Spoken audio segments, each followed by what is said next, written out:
Hello and welcome to My Matters. My name's Ethan, I'm Ben. I'm Kabir.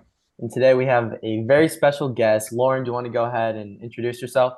Sure. I practice in Northbrook. My name is Lauren Raphael, and that's what my company is called. And I've been in business over 25 years and started out by helping teens and kind of extended that private practice into couples, individuals. I do a lot of work with teens with anxiety, depression, crises, ADHD, and high functioning autism.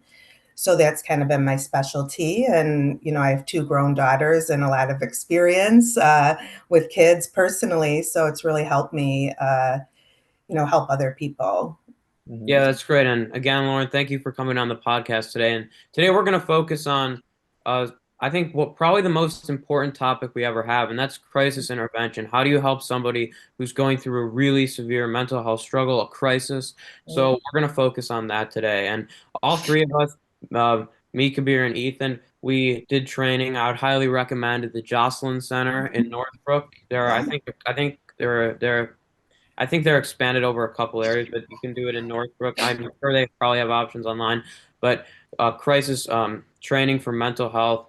It's called mental health first aid training. How do you help someone going through a crisis? You can save a life actually through mental health first aid, just as you can through actual first aid. So we're going to be focusing on that today. And the first kind of segment we have is talking about what is a mental health crisis. So, Lauren, do you want to expand on that a little bit?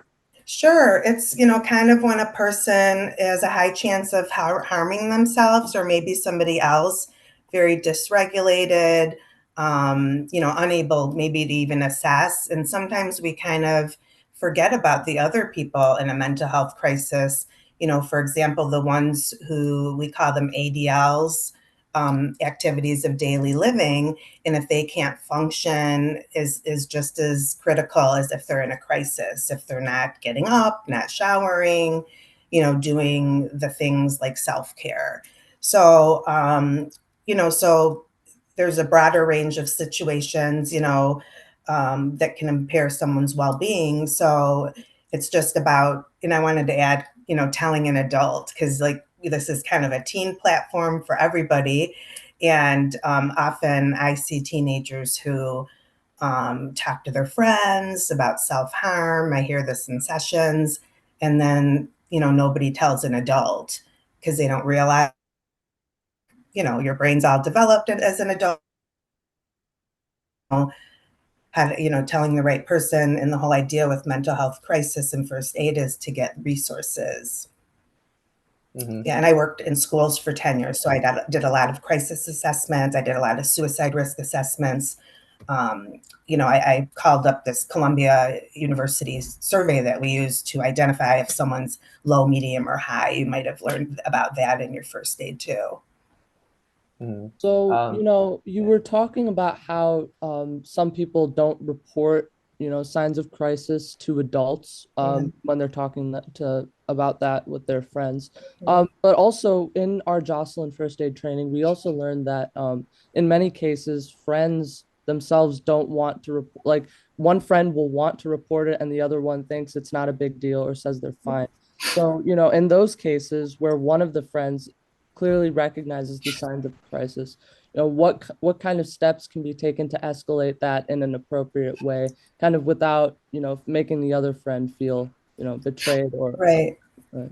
Right. Usually after that type of, you think it's betrayal, it's actually relief sometimes, when you finally tell someone, basically I tell anybody, tell somebody, an adult who tells somebody else.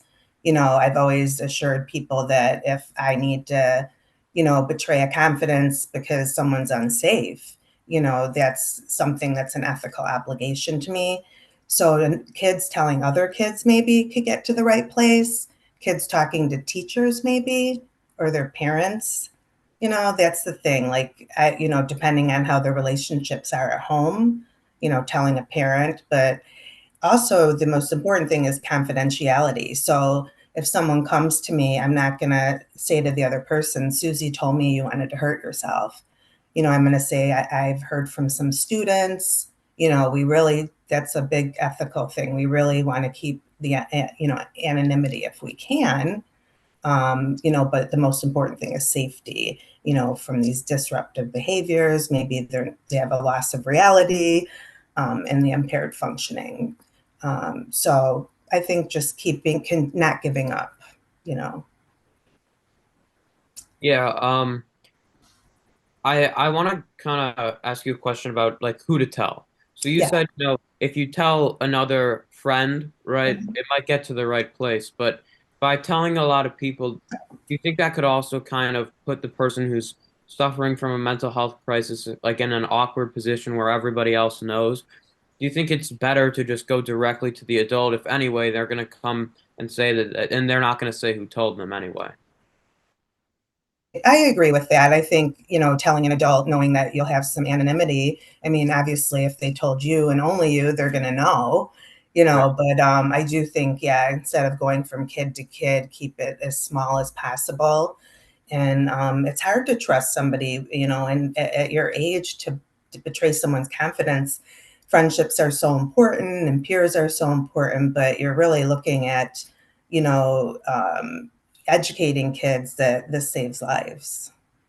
Mhm. And I know you mentioned a few like signs and symptoms, but like for any parents watching, I know sometimes it might be a little bit hard to see when your teen might be going through something. I know, people like to say we're teens, we have a lot of mood swings, and that's kind of Mhm, normal. But beyond like maybe the impaired behavior, some of those symptoms, mhm, what would be some other like subtle things that parents could kind of tell when their kid mhm. might be going through something? Or Right, friends with the kids as well. Yeah. right. Yeah, I mean, you can tell a lot by observing behavior. Isolating in your room a lot, not coming out for dinner, never, being in the community area of your house with your family, like being very, very private.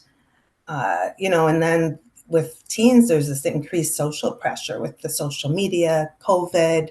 You know, some kids like in certain grades were behind behaviorally. I've heard, after COVID, and then they were behind academically too, which can cause like emotional concerns because of stress. Am I answering your question, or do you want to repeat it Yeah, again? that's Uh, perfect. yeah, and we also, I don't know if have you guys ever heard of ACEs, Adverse Childhood Experiences? Same. Yeah, I think it's a survey. I know it's a survey from Pennsylvania where they give children 18 questions of risk factors, based on use and neglect, household, you know, and biological, environmental factors. So the more ACEs, you've been through in life, the more likely you are to have mental health issues or substance issues, engaging in risky behaviors, education or employment difficulties. So any of these things that you see, in your child that is different, like than the pre, than they were before, noticing a change. I've seen a lot of kids who don't even want to come to therapy and their parents kind of force them. And I would say those are 50-50 that they stay. The kid has to want to have help. But if you're in a crisis, it doesn't matter. It's all about stabilization. So I think it's kind of interesting you talk about the likelihood that somebody's Mhm. going to go through a mental health crisis. Are there any age groups, um, any other type of groups that you see at a higher propensity to suffer from mental health, um, from a mental health crisis? And, does that play into, a consideration when you're observing someone's behavior as well? Right. So, amongst girls, I think it's been reported higher of depression, anxiety, suicidal, but there's really an uptick in men too, with peer pressures, succeeding academically, those factors are important. And then I said COVID. So, boys, have, kind of unique challenges that other girls don't have. The pressure to be a man, to maybe be assertive or molding into this particular way where I'm teaching kids how to know their self-worth and their value, so they can reduce some of their feelings. I use cognitive behavioral therapy to help students you know uh, raise their awareness. It's like psychoeducational too. and I could tell you a little bit about that. It's just, basically cognition is a thought, and sometimes we have stressful thoughts, sometimes we don't. But I try to help teens realize that these stressful thoughts sometimes are internal. They're only coming from you, and you make these opinions about the outside world, which sometimes can be irrational. So I talk about overthinking, I talk about emotional regulation, and I teach kids strategies, to reduce these issues, these crises. Sometimes kids do go on medication too, but research shows that therapy and meds is the best practice for someone who continues to be in that kind of crisis. And you mentioned medication. I feel like a lot of times nowadays that kids might be struggling through something. They might think the first answer is medication or Yeah. some type of thing that they can take. And I think it's important, that that therapy, there's kind of the stigma, definitely, like, oh, I only need to go to therapy, something's really wrong with me, or there's all these different notions of it. But I think it's important, like you said, to kind of say that therapy can be just as effective, if not more effective, than medication. Yeah, exactly. And then just to talk about that for a second, how it relates to you boys and students, there's a triangle where half is academics and half is social emotional. I don't. So basically, like my responsibilities when I worked at a school was to remove barriers to have academic success. So I would help kids, with emotions at school. Some kids would come in and say, "Oh, my friend's on ADHD meds. I think I need it." And I'm like, so hold on a second, right? And meds are, can be a good fix for people that have genetic issues. For instance, in my background, there's depression in my background. So sometimes we have to address things just for the biological factors, and then sometimes, with trauma-informed therapy, where somebody might have been neglected or abused, like they carry these things with them and need like different types of therapy. So, you talked about kind of like a lot about the stigma around, mental health before, and kind of going back to the crisis thing, the focus of, our episode. Do you view almost men as trying to hide their crisis more than women, or doing that kind of masking behavior? Because you said the pressure to be a man, right? And Yeah. not do all these things. And actually, that was we won an award from the New Oh, York Times for our podcast episode. yeah, Yeah, that's that, and one of the main focuses, or the main focus of that episode was kind of the social tax that we felt around how people talk to us about the podcast, and kind of this contrast of us being, regular high school guys, but doing a mental health podcast, which is kind of um, subverting the like ideal way of like being a man, not talking about these issues. So do you think that men kind of mask their struggles more than women do?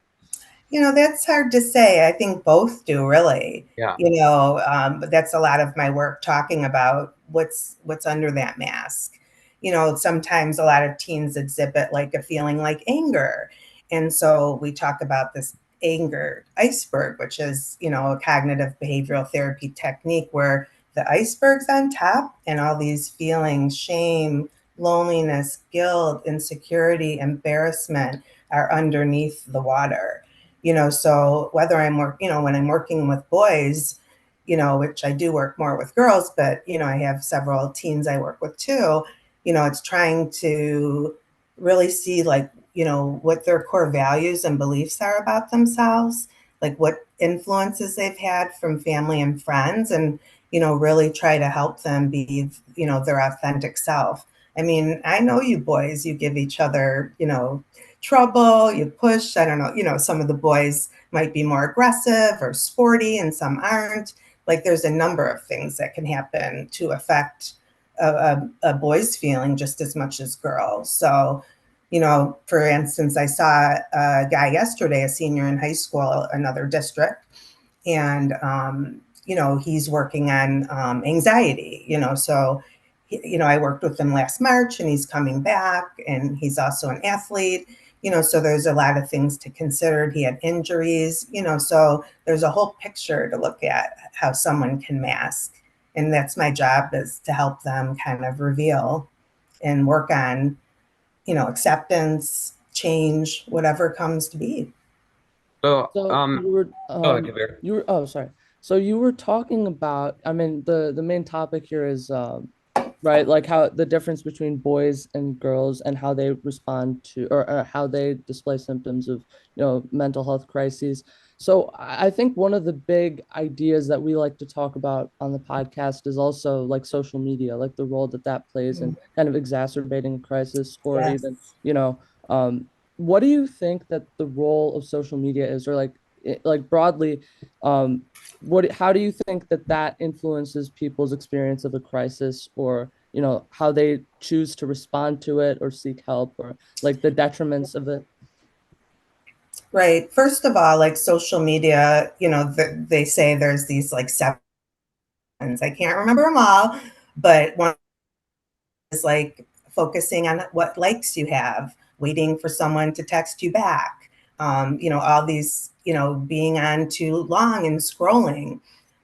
Personally, like, increasing my own business, I see that social media is a platform to do that.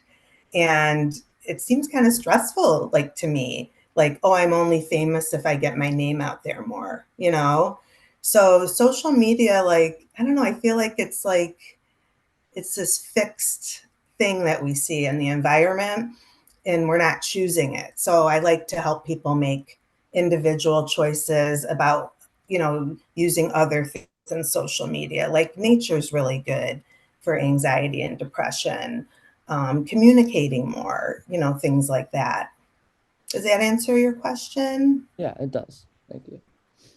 Yeah, and just to So, add on to that, I feel like, a lot of teens use social media as kind of like a Yeah. thing when they have some downtime, and kind of just like their thing to kind of get some quick dopamine, I guess. But Yeah, it is. I feel like, kind of like you said, when you use social media as kind of like your rest, you're Yeah. constantly looking at other people's highlights and other things people have created. And it's like, of course, that's not going to always, help you out and No. boost your self-esteem. So I think like you said, nature's great. I think there's a lot of different outlets like sports, Yeah. being creative, anything like that. But Yeah, yeah, yeah. I mean, it's individualized. The crucial thing is early intervention. Like you want to catch somebody before they're suicidal. So at your school, at all schools, I'm not sure at the high school level, they have the signs of suicide. It's called SOS. So I was going to ask you about that. Like, do you think any students would be interested in taking this ACE questionnaire? I don't know if it's something you would want to pursue, and you can make a chart after something or target high risk people. But also talking to the SOS group, that might be very helpful for you too. I know the girl that works there runs it. Be happy to connect you. yeah, that sounds great. And I think, that's it's such a powerful thing to identify people. I think the one concern I think a lot of people have that I want to kind of allow you to talk about is like sharing information. People are very, very reluctant, even in yeah. when it's anonymous or even when it's, not sharing with people who you can trust, like that survey to identify high risk people. They're nervous to share, and that kind of plays into what makes it hard to deal with someone who's dealing with a mental health crisis because even though they recognize that they need help, they almost value people not knowing over Hmm. help, even though they know they need it. So, how do you view that as kind of like an obstacle or something to overcome when identifying people who really, really need help? Well, usually if you're working with someone that's suicidal, obviously you're going to give care than my session once a week. Like, when I worked with students, I wasn't going to let them leave school. I would have to betray their confidence because they're minors, they're under 18. So I think that's why the early intervention, all the things you're doing are great to teach kids what these things are, where they can go. And if I still see someone that doesn't have to go to a higher level care, we do it's what you call a safety plan. So you talk about triggers, you talk about who can you call, like you give them a list of all the hotlines they can call. A newer one is the 988 number, which that can decrease the stigma likely and have that more privacy, like you're talking about. It's not 911, it's only for mental health. So that's 988. that's kind of new. So it is hard to remove barriers if kids don't want to talk. But again, like parents at home, if they're paying attention, they can see changes in their kids' eating habits, sleeping habits, behaviors, school, like academics, withdrawing, you can observe and So know. much, yeah, so much of this process of, identifying a crisis and seeking help depends on the people around you, right? Your peers and adults. So I was kind of wondering, like, you know, crisis situations, um, you know, people are flawed and people often make mistakes. Like, what are some of the biggest mistakes you see in how, the people around like someone facing a mental health crisis, like the immediate like supporting people, how like some of the mistakes that are made while Mhm. trying to seek help or, Right. address this crisis? Well, what makes me think of it is the parents, like if you recommend, schools can say you need to take your kid to the ER, before he can come back to school. Some kids have a reentry meeting at school after they get help. So it's really how the parents and the healthcare providers like deal with the situation. Because when you're unstable, you can't think for yourself. And plus, you're a minor, your brain's not all developed, so it's important to really get those supports in place. And sometimes, like, parents don't agree, but it's my job to keep the child safe. So, like, have I called DCFS for like medical neglect before? Maybe twice, not often, but it does happen. So that's really important for the parents. And, depending on your culture or just the way you were brought up, like, I've met a lot of people like who are not into mental health, like the kids want it, but the parents are like, no, no, you're fine. You don't have a problem. And that can be a problem. Yeah. Do you think that there's kind of more stigma or less recognition of over different types of mental health crisis? Because it's not just, you know, suicidal thoughts. Not everybody who's going through a mental health crisis even considers suicide at all. So Yeah. there's obviously self-harm, and you talked about people who are mental health crisis is someone who's in a higher, who's in, a high likelihood of self-harm, right? Yeah. There are also, like really severe panic attacks that can lead to social issues later on or anything else. There's past trauma that can come up Yeah. as well. There's drug abuse. So do you see like a higher prevalence of these issues, or do you see people not considering these issues mental health as much of a mental health crisis, leading to like a lack of attention to those people who are suffering? I think the social stigma always will be there as people go through the generational, generations.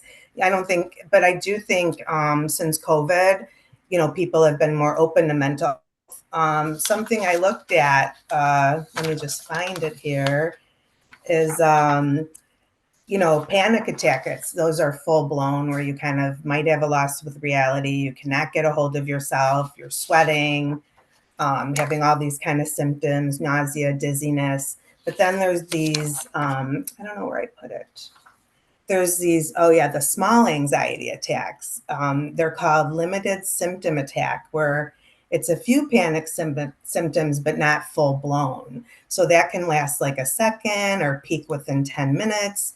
It's minor. So we have to recognize the difference between small attacks and big attacks that might be like panic attacks or panic disorder. So I do think that, I know when I worked in schools, during COVID, the social workers were very busy dealing with a lot of behavior issues because kids stayed home for a year and a half or however long. It really kind of interrupted their schedules, their social life. It created a lot of isolation. It gave families a lot of stress because parents work and childcare. So parents really were forced to kind of deal with things going on, a lot of change.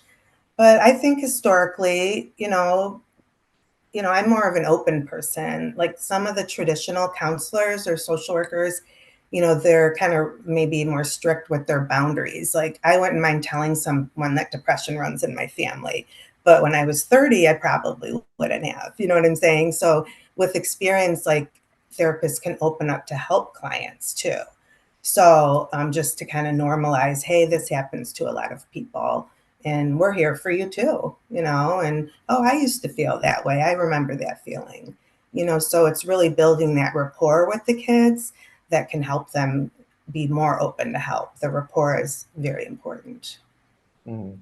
Yeah, and as we wrap up here, I know that you said you're based in Northbrook. I guess my question is like, do you see something in our community, or maybe not even just Northbrook, like our area, that's something we can maybe do better in, Mhm. or kind of talk about more? I don't know. I mean, I grew up in Waukegan, very different than here. I happen to be Jewish. You know, I think this, you know, it's multicultural here. You know, could be better. I grew up with all diverse population, so you know, it's kind of uniform here a little bit. Like educational. I mean, there's all different cultures in Northbrook, but I think sometimes I don't know if people feel sheltered here because it's safe and people are generally like well off around this area. But you know, I've wanted my kids when they were younger to see what's outside of that. You know, going to the city, volunteering at, you know, to serve hot meals, like seeing what real life is like about. And you know, I think high schools, you know, community service, you know, projects or clubs help provide kids like with these opportunities to see beyond Northbrook. Yeah, for sure. I think like kind of getting outside of our little bubble here in Yeah, Northbrook. Yeah, I've heard that a lot. right. That's great. Yeah. Yeah. Yeah, so you mentioned that, your private practice. Do you want to just maybe shout out one more time where someone could find you or your Sure. services? Sure. My website is northshoretalk.com, one word. It gives you a good, you know, great information about what I do and how I might be a good fit. My email is my name, Lauren Raphael LCSW at gmail.com. And that's Raphael PH, not F. And I guess, should I give my phone number? Yeah, if Yeah, you sure. want. So it's 312-953-1471. And I've become a little more virtual because my daughter had a baby and lives in Missouri. So my in-person day right now is Thursdays and the rest is virtual. So happy to help anybody and happy to help you boys continue on, you know, your path, whatever I can do. Yeah, yeah. Just final message: don't be afraid to get help if you're in a mental health crisis. I think I have the Jocelyn book here actually, and Nice. I'll find the number, but it was a very I don't remember the number exactly, but it was a very significant number, probably 1 in 5 people or something like that experience a severe mental health crisis in their lives. So it's not something, it's obviously just something that's not ideal, but it's not out of the ordinary. So don't be afraid to ask for help. Obviously, Lauren and people like her are a great option to go and get help, but if you're dealing with somebody in a mental health crisis, final message: be direct. Don't be afraid to connect them with help, even if it feels like betrayal, like we talked about. You could be saving a life, So that's kind of the final message that I have. Mhm. Yep. Well, my name's Ethan, I'm Ben. I'm Kabir. and just remember, your mind matters.